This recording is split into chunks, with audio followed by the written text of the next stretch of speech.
तो hello friends, फिर से एक नई वीडियो में आप लोगों का स्वागत है। तो फ्रेंड्स, आज की इस वीडियो में हम डिस्कशन करने वाले हैं साइंस का मॉडल पेपर का पहला पार्ट है। या दोस्तों, मैं टोटल पार्ट आप लोगों का जो है ना, साइंस का मॉडल पेपर का मैंने सीरीज स्टार्ट कर दिया है। आप लोगों को कंटिन्यू जो है इस तरह का वीडियो मिलते रहेगा। इस वीडियो में हम लोग डिस्कशन करने वाले हैं साइंस का most VVI objective question answer के साथ, जो कि एनसीईआरटी पैटर्न पर आधारित है। और इस वीडियो में मैं आप लोगों के साथ 40 महत्वपूर्ण प्रश्नों का डिस्कशन करने वाला हूं। यदि ये 40 प्रश्न आप देख लेते हैं ना, तो दोस्तों यकीन मानिए कि इस 40 प्रश्न में से आपके एग्ज़ाम में 35 नंबर जो है ना पक्का आएगा। ये मैं गारंटी के साथ कहता हूं दोस्तों। ठीक है, तो चलिए इस वीडियो को शुरुआत करते हैं। यह साइंस का मॉडल पेपर का पहला पार्ट है। ये सीरीज मैंने स्टार्ट कर दिया है, कंटिन्यू आपको इस तरह का वीडियो मिलता रहेगा।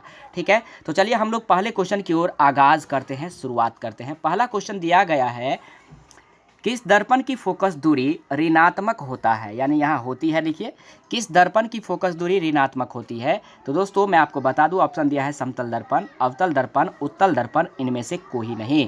तो दोस्तों फोकस दूरी जो ऋणात्मक होता है ना, वह आपका अवतल दर्पण का होता है। ठीक है, और आपको अगर धनात्मक के बारे में पूछा जाए, अगर ऋणात्मक पूछता है तो अवतल दर्पण, और धनात्मक पूछता है ना तो अवतल दर्पण नहीं उत्तल दर्पण होगा। ऋणात्मक है तो अवतल दर्पण, और धनात्मक है तो उत्तल दर्पण। इस दोनों क्वेश्चन को याद रखिएगा, काफ़ी इंपॉर्टेंट क्वेश्चन है दोस्तों।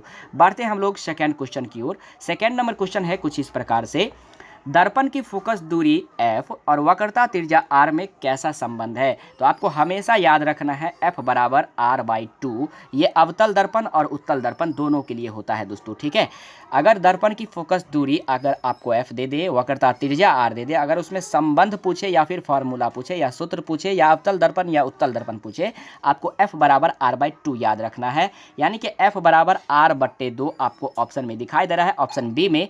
इसलिए क्वेश्चन नंबर 2 का राइट आंसर ऑप्शन बी हो जाएगा। ठीक है, बढ़ते हैं थर्ड नंबर क्वेश्चन की ओर।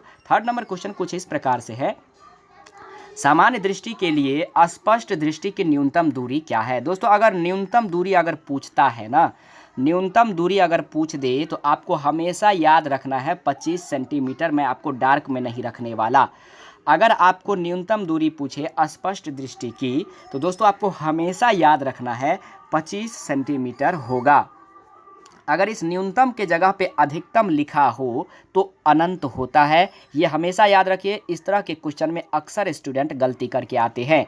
लेकिन आपको अगर न्यूनतम दूरी कहे तो 25 सेंटीमीटर, अधिकतम दूरी कहे तो अनंत हो जाएगा। ठीक है, उम्मीद करता हूँ कि ये कन्फ्यूजन आपको समझ में आ गया होगा। बढ़ते हैं फोर्थ नंबर क्वेश्चन की ओर। फोर्थ नंबर क्वेश्चन दिया गया है दोस्तों, श्वेत प्रकाश का कौन सा रंग, यानी वर्ण माने रंग होता है, किसी प्रिज्म से गुजरने के बाद, पश्चात माने बाद, सबसे कम झुकता है?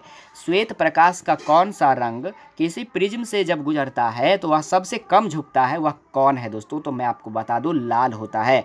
अगर सबसे कम कहे तो लाल, और सबसे अधिक कहे ना तो बैगनी याद रखना है। क्या याद रखना है? बैगनी।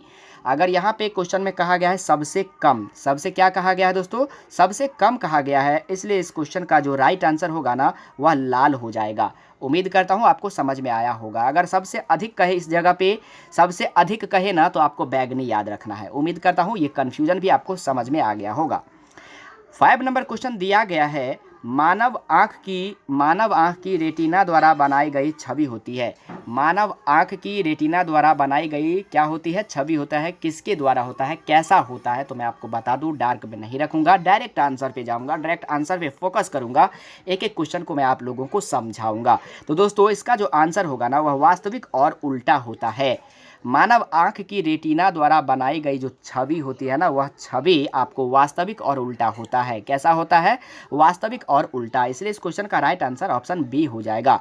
इसका अगर आपको पीडीएफ चाहिए ना, नीचे डिस्क्रिप्शन बॉक्स में जाइए, टेलीग्राम का लिंक है, उसको ज्वाइन कर लीजिए। वहाँ पर मैं आपको पीडीएफ प्रोवाइड कर दूंगा बिल्कुल फ्री में, कभी आपको पे नहीं करना है दोस्तों। 6 नंबर क्वेश्चन है, आकाश का रंग नीला प्रतीत होता है, किसके कारण प्रतीत होता है? आपको ये बता देना है। आकाश का रंग जो है ना वह नीला प्रतीत होता है, नीला दिखाई देता है, आखिर किसके कारण? तो दोस्तों प्रकीर्णन के कारण। आपको प्रकीर्णन खोजना है, ऑप्शन में कहाँ पे भी है। आपको कहीं पे भी अगर प्रकीर्णन दिखाई देना वही आपका आंसर हो जाएगा। यानी कि जैसा कि 6 नंबर क्वेश्चन में कहता है आकाश का रंग नीला प्रतीत होता है किसके कारण, तो प्रकीर्णन के कारण। आपको हमेशा याद रखना है दोस्तों प्रकीर्णन कहाँ पे है वही आपका आंसर हो जाएगा। तो यानी कि 6 नंबर क्वेश्चन का ऑप्शन बी बिल्कुल सही हो जाएगा। बढ़ते हैं क्वेश्चन नंबर 7 की ओर। 7 नंबर क्वेश्चन है किस दर्पण से वस्तु का प्रतिबिंब बड़ा बनता है, यानी कौन सा ऐसा दर्पण है जिससे वस्तु का प्रतिबिंब जो होता है ना वह बड़ा बनता है दोस्तों, ये आपको याद रखना है। बहुत ही इंपॉर्टेंट क्वेश्चन है, इस क्वेश्चन को ध्यान से देखिएगा। किस दर्पण से वस्तु का प्रतिबिंब जो है वह बड़ा बनता है, बड़ा बनता है, ये आपको याद रखना है। अवतल दर्पण से वस्तु का प्रतिबिंब बड़ा बनता है और उत्तल दर्पण से वस्तु का प्रतिबिंब छोटा बनता है। यानी इस क्वेश्चन का राइट आंसर ऑप्शन बी बिल्कुल सही हो जाएगा। बढ़ते हैं 8 नंबर क्वेश्चन की ओर। 8 नंबर क्वेश्चन कुछ इस प्रकार से दिया गया है, निम्नलिखित में कौन सा लेंस निकट दृष्टि दोष को ठीक करने के लिए उपयोग किया जाता है। वेरी वेरी इंपॉर्टेंट क्वेश्चन है। निकट दृष्टि दोष को ठीक करने के लिए कौन सा लेंस का उपयोग किया जाता है, ये आपको जवाब देना है। बहुत ही सिंपल जवाब है, शानदार जवाब है दोस्तों। निकट दृष्टि दोष का उपचार पूछा जाए, निवारण पूछा जाए या ठीक किया जाए तो उस लेंस का नाम है अवतल लेंस। उस लेंस का क्या नाम है, अवतल लेंस। यानी कि निकट दृष्टि दोष को ठीक करने के लिए हम लोग अवतल लेंस का उपयोग करते हैं। ऑप्शन सी बिल्कुल सही हो जाएगा। बढ़ते हैं नेक्स्ट क्वेश्चन नंबर 9 की ओर। 9 नंबर क्वेश्चन है, निम्नांकित में से कौन सा उपकरण विद्युत धारा की उपस्थिति दर्शाता है। कौन सा उपकरण यहाँ नहीं दिए हैं, आप लोग समझ लीजिएगा। निम्नांकित में से कौन सा उपकरण विद्युत धारा की विद्युत धारा की उपस्थिति को दर्शाता है दोस्तों, ये आपको जवाब देना है। काफ़ी इम्पॉर्टेंट क्वेश्चन है। विद्युत धारा की उपस्थिति को जो दर्शाता है ना वह गैल्वेनोमीटर दर्शाता है दोस्तों। क्या, गैल्वेनोमीटर। क्या, फिर से दोहराइए इस बात को, विद्युत धारा की उपस्थिति को दर्शाता है क्या, गैल्वेनोमीटर। गैल्वेनोमीटर ऑप्शन ए बिल्कुल सही हो जाएगा। बढ़ते हैं 10 नंबर क्वेश्चन की ओर। 10 नंबर क्वेश्चन इस प्रकार से दिया गया है, दाएं हाथ के अंगूठे के नियम को किसने प्रतिपादित किया था। वेरी वेरी इंपॉर्टेंट क्वेश्चन है। दाएं हाथ के अंगूठे के नियम को किसने प्रतिपादित किया, यानी किसने दिया, ये आपको बताना है। तो दोस्तों काफ़ी इंपॉर्टेंट क्वेश्चन है। दाहिने हाथ के अंगूठे के नियम को जो है ना वह दोस्तों मैक्सवेल ने दिया था। मैक्सवेल का दक्षिण हस्त नियम और मैक्सवेल का बायां हस्त नियम आप लोग पढ़े होंगे। तो दाएं हाथ के अंगूठे का जो नियम दिया ना वह मैक्सवेल ने दिया। यानी कि इस क्वेश्चन का राइट आंसर ऑप्शन डी बिल्कुल सही हो जाएगा। बढ़ते हैं 11 नंबर क्वेश्चन की ओर। काफ़ी इंपॉर्टेंट क्वेश्चन है, विभवांतर का एसआई मात्रक क्या होता है। विभवांतर का एसआई मात्रक दोस्तों कई बार आपके एग्जाम में पूछा ही जाता है। 2 या 3 नंबर का क्वेश्चन फिक्स रहता है। तो इस पर मैं एक इम्पॉर्टेंट वीडियो लाऊंगा जिसमें कि केवल और केवल एसआई मात्रक होंगे। तो आप लोग अगर चाहते हैं कि मैं बहुत जल्द आप लोगों के लिए ऐसा मात्रक वाला वीडियो लेकर के आऊं तो आप लोग मुझे कमेंट करके ज़रूर बताना, मैं बहुत जल्द लेकर आऊँगा जिससे कि 3 नंबर आपका फिक्स हो जाएगा। फिलहाल इस क्वेश्चन की ओर बढ़ते हैं। ये क्वेश्चन कहता है विभवांतर का एसआई मात्रक क्या होता है। तो दोस्तों मैं आपको बता दूं विभवांतर का एसआई मात्रक वोल्ट होता है। विभवांतर का एसआई मात्रक क्या होता है, वोल्ट होता है। और प्रतिरोध का एसआई मात्रक ओम होता है। विद्युत धारा का एसआई मात्रक एम्पियर होता है दोस्तों, ठीक है। तो उम्मीद करता हूँ। और कूलॉम किसका एसआई मात्रक होता है आप लोगों को पता ही होगा, आवेश का एसआई मात्रक कूलॉम होता है। यानी कि क्वेश्चन नंबर 11 का राइट आंसर जो है ना वह ऑप्शन ए बिल्कुल सही हो जाएगा। विभवांतर का एसआई मात्रक वोल्ट होता है। बढ़ते हैं क्वेश्चन नंबर 12 की ओर। 12 नंबर क्वेश्चन है, निम्नलिखित में किस संयोजन द्वारा प्रतिरोध का मान बढ़ता है। किस संयोजन के द्वारा प्रतिरोध का मान क्या होता है, प्रतिरोध का मान बढ़ता है। वेरी वेरी इंपॉर्टेंट क्वेश्चन है दोस्तों। प्रतिरोध का मान बढ़ता है आखिर किसके द्वारा, किस संयोजन के द्वारा बढ़ता है, यह आपको बताना है। 2 संयोजन होते हैं, एक होता है श्रेणी क्रम संयोजन, एक होता है समांतर क्रम संयोजन। आखिर किस संयोजन के द्वारा प्रतिरोध का मान जो होता है ना वह बढ़ता है। तो मैं आपको बता दूं दोस्तों, श्रेणी क्रम संयोजन के द्वारा प्रतिरोध का मान बढ़ता है कि ऑप्शन ए बिल्कुल सही हो जाएगा। श्रेणी क्रम संयोजन के द्वारा प्रतिरोध का मान बढ़ता है। क्वेश्चन नंबर 13 नंबर क्वेश्चन है, चुंबकीय बल रेखा की प्रकृति होती है कैसी होती है। चुंबकीय बल रेखा की प्रकृति कैसी होती है, यह आपको आंसर में जवाब देना है। आंसर को देख लीजिए, 4 ऑप्शन दिए गए हैं। 13 नंबर जो क्वेश्चन है ना वह बहुत ही इंपॉर्टेंट है। चुंबकीय बल की रेखा की जो प्रकृति होती है वह काल्पनिक होती है, यानी कि ऑप्शन ए बिल्कुल सही हो जाएगा। ऑप्शन ए बिल्कुल सही हो जाएगा। बढ़ते हैं नेक्स्ट क्वेश्चन नंबर 14 की ओर। 14 नंबर क्वेश्चन दिया गया है, 1 किलोवाट घंटा किसके बराबर होता है? वेरी वेरी इंपॉर्टेंट क्वेश्चन है। 1 किलोवाट घंटा जो है ना वह किसके बराबर होता है दोस्तों? तो 3.6 गुना 10 के पावर 6 जूल, ऐसे लिखना है। इसका मतलब हुआ दोस्तों 10 के पावर 6 जूल, 3.6 गुना 10 के पावर 6 जूल, ठीक है। 1 किलोवाट घंटा जो बराबर होता है 3.6 गुना 10 के पावर 6 जूल। बढ़ते हैं नेक्स्ट क्वेश्चन नंबर 15 की ओर। नवीकरणीय ऊर्जा स्रोत क्या है? नवीकरणीय ऊर्जा स्रोत क्या है आपको बताना है दोस्तों। तो यहाँ पर देख लीजिए, जैसे नाभिकीय ऊर्जा, सौर ऊर्जा, कोयले से प्राप्त ऊर्जा, प्राकृतिक गैस से प्राप्त ऊर्जा। तो नवीकरणीय ऊर्जा का जो स्रोत है ना वह सौर ऊर्जा है। क्या है? सौर ऊर्जा है, यानी कि ऑप्शन बी बिल्कुल सही हो जाएगा। नवीकरणीय ऊर्जा का जो स्रोत है वह सौर ऊर्जा है। बढ़ते हैं नेक्स्ट क्वेश्चन नंबर 16 की ओर। 16 नंबर क्वेश्चन बताया गया है, कौन सा लेंस अपसारी लेंस भी कहा जाता है? अभिसारी लेंस और अपसारी लेंस, ये दोनों क्वेश्चन बहुत ही इंपॉर्टेंट है। मैं अभी ही आपको क्लियर कर देता हूं, अपसारी लेंस किसको कहा जाता है और अभिसारी लेंस किसको कहा जाता है। तो दोस्तों अवतल लेंस को अपसारी लेंस कहा जाता है और उत्तल लेंस को अभिसारी लेंस कहा जाता है। अवतल लेंस को अपसारी लेंस, फिर से दोहराइए दोस्तों, अवतल लेंस को अपसारी लेंस कहा जाता है और उत्तल लेंस को अभिसारी लेंस कहा जाता है। यानी कि इस क्वेश्चन नंबर 16 का राइट आंसर जो है ना वह ऑप्शन ए बिल्कुल सही हो जाएगा। बढ़ते नेक्स्ट क्वेश्चन नंबर 17 की ओर। 17 नंबर क्वेश्चन पूछा गया है, वेरी वेरी इंपॉर्टेंट क्वेश्चन है, प्रकाश का प्राथमिक वर्ण कौन है? प्रकाश का प्राथमिक वर्ण जो है ना, वर्ण माने रंग होता है, वह कौन है? नीचे दिया गया है दोस्तों। तो मैं आपको बता दूं कि इस क्वेश्चन का जो राइट आंसर होगा ना, प्रकाश का प्राथमिक रंग लाल भी होता है, नीला भी होता है और हरा भी होता है, यानी ये तीनों होता है दोस्तों। इसका मतलब 17 नंबर क्वेश्चन का राइट आंसर ऑप्शन डी बिल्कुल सही हो जाएगा। इसे भी आप याद रखिएगा, बहुत इंपॉर्टेंट क्वेश्चन है। प्रकाश का प्राथमिक वर्ण जो होता है ना वह दोस्तों लाल, नीला, हरा सभी होता है, इसलिए इस क्वेश्चन का राइट आंसर ऑप्शन डी बिल्कुल सही हो जाएगा। बढ़ते नेक्स्ट क्वेश्चन नंबर 18 की ओर। 18 नंबर क्वेश्चन दिया गया है, निम्नलिखित में से कौन नेत्र का रंगीन भाग होता है? नीचे जो दिया गया है ना उनमें से कौन नेत्र का जो है रंगीन भाग होता है? तो दोस्तों आइरिस जो है ना वह नेत्र का रंगीन भाग होता है। किसका रंगीन भाग होता है? नेत्र का रंगीन भाग होता है, इसलिए इस क्वेश्चन का राइट आंसर ऑप्शन डी बिल्कुल सही हो जाएगा। बढ़ते 19 नंबर क्वेश्चन की ओर, 10th क्लास के लिए साइंस मॉडल पेपर जो कि 2022 के लिए काफ़ी इंपॉर्टेंट है। एक एक क्वेश्चन को चार्ट लीजिएगा दोस्तों, ठीक है। 19 नंबर क्वेश्चन है, 1 HP बराबर होता क्या है? आपको ये बताना है। ये बहुत ही इंपॉर्टेंट क्वेश्चन है दोस्तों। 1 HP बराबर कितना होता है? तो मैं आपको बता दूं, डार्क में नहीं रखूंगा, डायरेक्ट आंसर बताता हूं कि 1 HP बराबर जो होता है ना वह 746 वाट होता है। दोहराइए, बातों को दोहराइए, एक बार फिर से बोलिए, 1 HP बराबर कितना होता है? 746 वोट, 746 वाट होता है। 1 HP बराबर कितना होता है? जल्दी बोलिए, कहाँ बोल रहे हैं, किधर ध्यान है? 1 HP बराबर कितना होता है? 746 वाट होता है। ऑप्शन ए बिल्कुल सही हो जाएगा। बढ़ते हैं 20 नंबर क्वेश्चन की ओर। 20 नंबर क्वेश्चन दिया गया है, विशालक शीशा मैग्नीफाइंग ग्लास होता है। विशालक शीशा मैग्नीफाइंग ग्लास होता है। जल्दी जल्दी बताइए कौन सा ऑप्शन होगा, जल्दी बताइए। विशालक शीशा यानी कि मैग्नीफाइंग ग्लास को ही विशालक शीशा कहा जाता है। काफ़ी इंपॉर्टेंट क्वेश्चन है, वह क्या होता है विशालक शीशा और मैग्नीफाइंग ग्लास? तो मैं आपको बता दूं, वह होता है आपका अवतल लेंस होता है।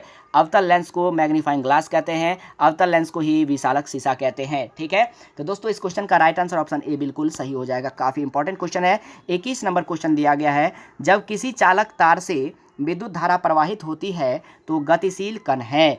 जब किसी चालक तार से विद्युत धारा प्रवाहित की जाती है तो गतिशील कण क्या होता है दोस्तों?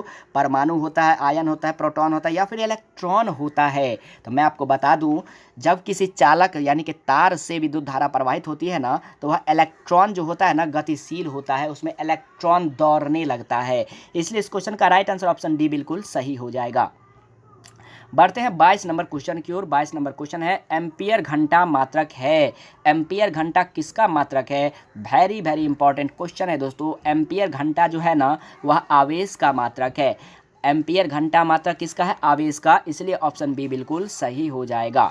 बढ़ते हैं 23 नंबर क्वेश्चन की ओर। 23 नंबर क्वेश्चन है, निम्नलिखित में से कौन सा मात्रक वाट के बराबर है? कौन सा ऐसा मात्रक है जो वाट के बराबर होता है, ये आपको बताना है। निम्नलिखित में नीचे में दिया गया है। तो दोस्तों वाट का जो ऐसा मात्रक होता है ना वाट का, वो होता है आपका जूल प्रति सेकंड, यानी कि J/S, जूल प्रति सेकंड होता है। वाट का ऐसा मात्रक क्या होता है? जूल प्रति सेकंड होता है। निम्नलिखित में कौन सा मात्रक वाट के बराबर होता है दोस्तों? वाट के बराबर होता है, वाट के बराबर होता है जूल प्रति सेकंड। ऑप्शन ए बिल्कुल सही हो जाएगा। बढ़ते हैं 24 नंबर क्वेश्चन की ओर। विद्युत धारा का मात्रक क्या होता है? मैंने आपको इस वीडियो में बताया है दोस्तों। विद्युत धारा का जो ऐसा मात्रक होता है वह एम्पियर होता है। ऑप्शन ए बिल्कुल सही हो जाएगा। बढ़ते हैं 25 नंबर क्वेश्चन की ओर। काफ़ी इंपॉर्टेंट क्वेश्चन है। ग्लोबल वार्मिंग के लिए उत्तरदायी गैस कौन है? ग्लोबल वार्मिंग के लिए उत्तरदायी गैस कौन है, ये आपको बताना है। तो वह है दोस्तों CO2। कार्बन डाइऑक्साइड जो है ना वह ग्लोबल वार्मिंग के लिए उत्तरदायी गैस है। ऑप्शन सी बिल्कुल सही हो जाएगा। बढ़ते हैं 26 नंबर क्वेश्चन की ओर। 26 नंबर क्वेश्चन दिया गया है, शरीर में भोजन का पचना किस प्रकार की अभिक्रिया है? शरीर में जो भोजन पच जाता है ना वह कौन सी अभिक्रिया है? बहुत ज़्यादा स्टूडेंट बहुत मात्रा में इस स्टूडेंट जो है ना इस क्वेश्चन को कंफ्यूज कर जाते हैं, लेकिन आपको कंफ्यूज नहीं करना है। फिर से दोहराइए बातों को। शरीर में भोजन का पचना उपचयन अभिक्रिया है। शरीर में भोजन का पचना, बोलिए ध्यान किधर है आपका? इधर ध्यान दीजिए जो हम बता रहे हैं। शरीर में जो भोजन पच जाता है, जो हम लोग खाते हैं ना, जो भोजन पच जाता है वह कौन सी अभिक्रिया होती है? किसके द्वारा भोजन पच जाता है? तो वह है उपचयन अभिक्रिया। ऑप्शन ए बिल्कुल सही हो जाएगा। ऑप्शन ए बिल्कुल सही हो जाएगा। बढ़ते हैं 27 नंबर क्वेश्चन की ओर। 27 नंबर क्वेश्चन है, कली चूना पर जब जल डाला जाता है, फिर से दोहराइए सवालों को। कली चूना पर जब जल को पानी को डाला जाता है ना तब अभिक्रिया जो होती है कौन सी अभिक्रिया होती है? कली चूना पर जब हम लोग पानी डाल देते हैं तो कौन सा अभिक्रिया होता है? उष्माक्षेपी अभिक्रिया होता है, क्योंकि उस कली चूना पर जैसे ही पानी डालेंगे तो उसमें से उष्मा निकलेगा, इसलिए वो जो अभिक्रिया है ना वह आपका उष्माक्षेपी अभिक्रिया है, यानी कि ऑप्शन ए बिल्कुल राइट आंसर हो जाएगा। बढ़ते हैं नेक्स्ट क्वेश्चन नंबर 28 की ओर। 28 नंबर जो क्वेश्चन है ना वो बहुत ही इंपॉर्टेंट है, VVI क्वेश्चन है दोस्तों, ध्यान रखिएगा इस बातों को। कहता है, निम्नांकित में कौन सबसे अधिक क्रियाशील है? जो नीचे दिया गया है ना 28 नंबर क्वेश्चन में, सबसे अधिक अभिक्रियाशील कौन है? सबसे अधिक अभिक्रियाशील कौन है? वेरी इंपॉर्टेंट क्वेश्चन है दोस्तों। इस क्वेश्चन को याद नहीं करिए, चाट लीजिए दोस्तों, चाट लीजिए, नमक पानी मिला करके पी लीजिए। यानी कि सबसे अधिक क्रियाशील जो धातु है ना वह आपका Cu है। क्या है? Cu यानी कि कॉपर। उम्मीद करता हूँ आपको ये क्वेश्चन भी समझ में आ गया होगा। बढ़ते हैं 29 नंबर क्वेश्चन की ओर। चूना जल का रासायनिक सूत्र क्या होता है? चूना जल का काफ़ी इंपॉर्टेंट क्वेश्चन है, मोस्ट VVI क्वेश्चन है। ये जो क्वेश्चन है ना आपका मोस्ट VVI क्वेश्चन है, इसलिए ध्यान रखिएगा इस क्वेश्चन को। चूना जल का जो रासायनिक सूत्र होता है ना वह आपका होता है CaOH2। क्या होता है? CaOH2। कैल्शियम हाइड्रोक्साइड जो है ना वो आपका चूना जल है। कैल्शियम हाइड्रोक्साइड आपका चूना जल है। फिर से दोहराइए बातों को, कैल्शियम हाइड्रोक्साइड क्या है? चूना जल है। चूना जल का रासायनिक सूत्र क्या है? CaOH2। ठीक है, एक बार फिर से मैं बता देता हूँ किस तरह से लिखेंगे। CaOH और ये जो 2 लिखते हैं ना यहाँ पे लिखते हैं, यानी कि चूना जल का जो ऐसा मात्रक होगा वह आपका CaOH2 होगा। बढ़ते हैं 30 नंबर क्वेश्चन की ओर। 30 नंबर क्वेश्चन काफ़ी इंपॉर्टेंट क्वेश्चन है। कोई विलयन लाल लिटमस को नीला कर देता है, उसका pH मान क्या होगा? इसका मैं ट्रिक बताता हूँ, ध्यान से समझिएगा दोस्तों, आता भी होगा तो समझिए। जब कोई पदार्थ का pH मान 7 होगा तो वह उदासीन होगा। दोहराइए बातों को, जब किसी भी पदार्थ का pH मान 7 होगा वह उदासीन होगा, और 7 से ज़्यादा कुछ भी ज़्यादा अगर होगा 7.1, 8, 9, 10, 11, 12, 13, 14 तक, 7 के बाद अगर 14 तक होगा तो उसे हम लोग क्षार कहते हैं मेरे प्यारे दोस्तों। क्या कहते हैं? बात को दोहराइए। 7 से ज़्यादा और 14 तक रहेगा तो कितना होगा? क्षार होगा। और 7 से कम 0 तक होगा ना तो वह आपका अम्ल होगा। क्या होगा दोस्तों? अम्ल होगा। तो समझ गए बातों को। अगर जो उदासीन होगा वह 7 होगा, 7 से ज़्यादा को क्षार कहेंगे, 7 से कम को 0 तक को हम कहेंगे अम्ल। ठीक है, अब मैं ट्रिक बताने वाला हूँ अनिल। क्या बताने वाला हूँ, अनिल कैसा ट्रिक है समझिए। अम्ल जो होता है ना वह नीले लिटमस पत्र को लाल कर देता है। यहाँ कहता है लाल लिटमस को नीला कर देता है, ठीक है, यानी कि उल्टा चल रहा है दोस्तों। क्या उल्टा चल रहा है समझिए। अगर लाल को नीला कर दे, अगर लाल को नीला कर दे ना तो दोस्तों क्षार हो जाएगा। क्या हो जाएगा, क्षार। क्षार 7 से ज़्यादा होता है। अगर कोई विलयन लाल लिटमस को नीला कर देता है तो उसका पीएच मान जो होता है ना वह आपका क्या होता है दोस्तों, 7 से ज़्यादा होता है। यानी कि इस क्वेश्चन का राइट आंसर जो होगा वह दोस्तों 11 भी होगा और 10 भी होगा। यानी कि इस क्वेश्चन का राइट आंसर जो होगा ना, ए और बी दोनों हुआ। ए और बी आपको ऑप्शन डी में दिया गया है, समझ गए। एक बार चलिए इस क्वेश्चन को दोहराते हैं। अगर किसी विलयन का पीएच मान 7 हो तो वह आपका उदासीन होगा, 7 से ज़्यादा हो तो क्षार होगा और 7 से कम हो तो अम्ल होगा। और अनिल का मैंने ट्रिक बताया अभी आपको, समझिए बातों को, ध्यान किधर है समझिए। अनिल का ट्रिक है कि अम्ल जो होता है वह नीला को लाल कर देता है, इसका मतलब 7 से कम होता है अम्ल।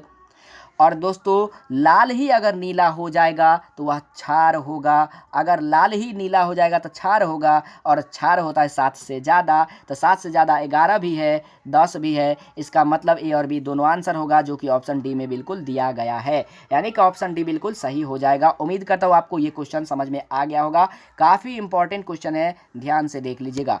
बढ़ते हैं 31 नंबर क्वेश्चन की ओर। 31 नंबर क्वेश्चन है, एल्काइन में कार्बन कार्बन के बीच कितने सहसंयोजक बंधन होते हैं। एल्काइन में, alkyne, alkane, alkene, alkyne, alkane, alkene, alkyne पर मैंने पहले से वीडियो बना रखा है, नहीं देखे हैं तो जाकर के यूट्यूब के सर्च में जाइए, एल्केन, एल्कीन, एल्काइन बाय सूरज सर लिखिए, मेरा वीडियो आ जाएगा, वहाँ पर आप समझ सकते हैं। फिलहाल मैं इस वीडियो में भी यहाँ पर भी समझाने वाला हूँ। एल्काइन में कार्बन कार्बन के बीच यानी 2 कार्बन के बीच कितने सहसंयोजक आबंध होते हैं, तो एल्काइन होता है ऐसे 1 2 3, यानी कि 3 बॉन्ड होते हैं इसमें। इसी को कहा गया कितने सहसंयोजक आबंध होते हैं। आबंध माने बंधन होते हैं, तो 2 कार्बन के बीच जो है ना 3 आबंध होते हैं। इसलिए इस क्वेश्चन का राइट आंसर जो है वह ऑप्शन सी बिल्कुल सही हो जाएगा। बढ़ते हैं 32 नंबर क्वेश्चन की ओर। 32 नंबर क्वेश्चन है, ग्लूकोज का आणविक सूत्र क्या होता है।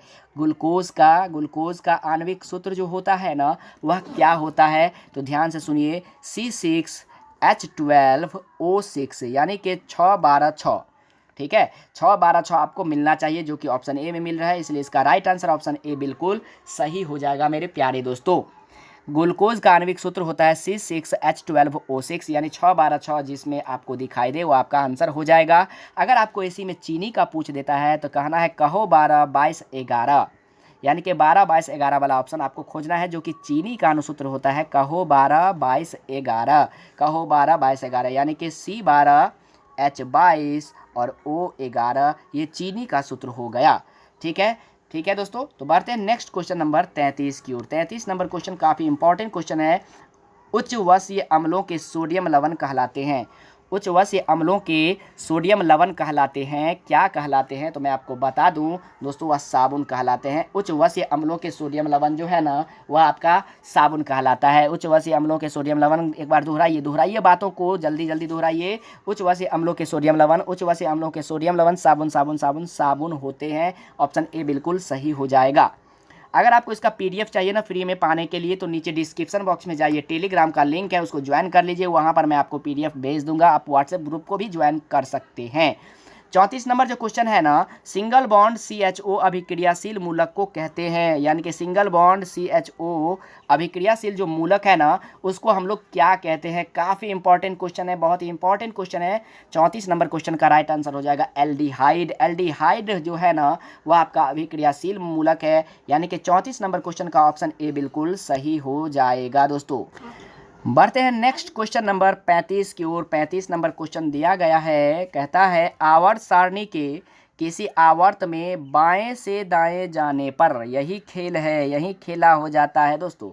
आवर्त सारणी में, आवर्त सारणी के किसी भी आवर्त सारणी में बाएं से दाएं जाने पर, यानी बाएं से दाएं जाने पर, ये हो गया बायां और ये हो गया दायां।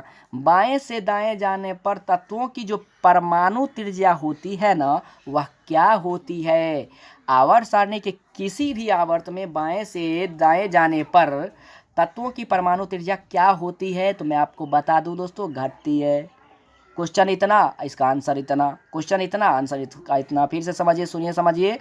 किसी भी आवर्त सारणी में बाएं से दाएं जाने पर तत्वों की जो परमाणु त्रिज्या होती है ना, वह आपका घटती है, यानी कि ऑप्शन ए बिल्कुल सही हो जाएगा।